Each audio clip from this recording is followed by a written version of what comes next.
A major question has emerged in the country's politics today.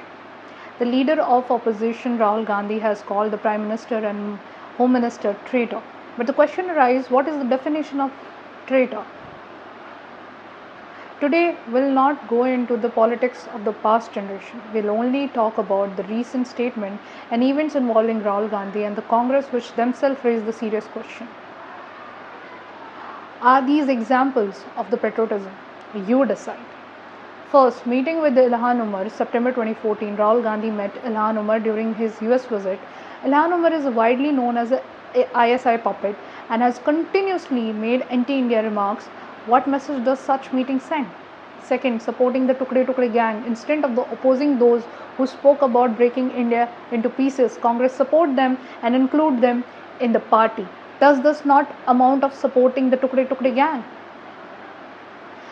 Third, India is not a nation but a union of states. May 2022, calling India merely a union of states in the European align, a systematic attack on the institution was. This is not attempt to trash India's image on the global stage.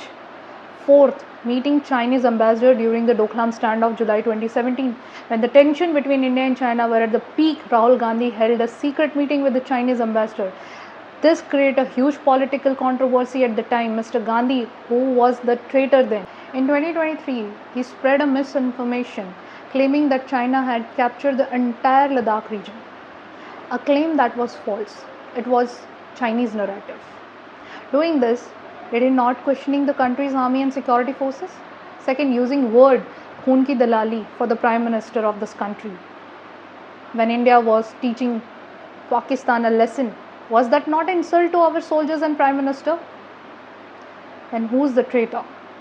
Sam Pitroda and the Balakot. His close ally, Sam Pitroda, asked, what did we really attack? Did we really kill 300 people? Was this not an attempt to cast doubt on the claims of our security agency and strengthen the enemy's narrative?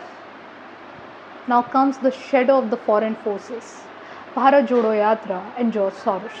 During the Bharat Jodo Yatra, there was a reports individuals accompanying Rahul Gandhi who were linked to George Soros NGO, a man whose name is often associated with the anti-Indian agendas. Why the silence on this? Can you answer? But who is the traitor for Rahul Gandhi?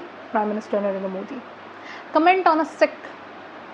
September 2014, in USA, Rahul Gandhi claimed that there is fighting going on in India regarding the freedom of the Sikhs to wear turbans, kada and visit Gurudwara. Was the statement made to